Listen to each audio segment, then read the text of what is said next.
do you ask the same question? What is the point with this hearing? Well, it looks like we're beating, I was going to say a dead horse, but I guess we're beating a dead whale.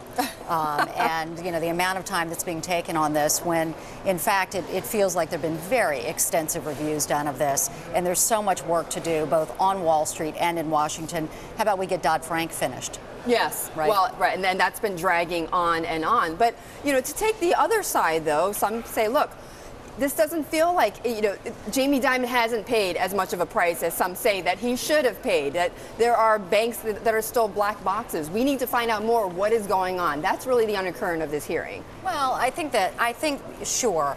But there is a board in place. There are regulators in place. And so how much of a political issue does this need to be? And clearly we're coming out of the downturn where there is angst. And I'm sure the politicians look at the polls and look at the public opinion. And I'm sure they get a little pop every time that they go after Wall Street. The question is, could it backfire? If they do the, sort of the reviews of this and make a big deal out of it, and then there is nothing else, how does that feel? Well, what do you mean backfire exactly? Well, meaning that if they're going to make a big deal out of going after JPMorgan and they finish and and nothing done, happened, right? Done. Yes. There wasn't more basically That's under the covers. That's right. Should Jamie Dimon have gone to this hearing? Well, I have no way of answering that in terms of who the right folks are to have there and who they called, et cetera.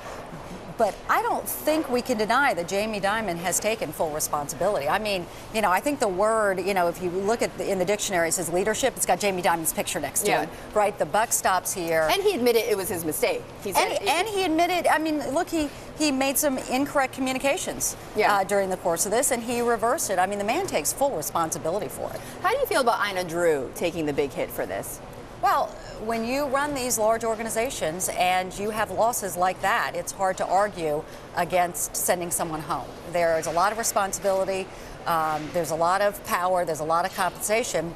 You get the upside of that, you have to get the downside of it. So it was fair, essentially. It was fair to hold her responsible. Oh, from everything I know out there, absolutely. It's fair to hold business leaders responsible for large losses in their divisions. Sallie, you've been back and forth to Washington several times.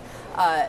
Do the senators, do the congressmen, do they understand how banks and how Wall Street works at all? Well, look, it's a loaded question because, of course, people like to sit in New York and say, oh, my gosh, they don't get it. And people in Washington like, oh, they don't get it.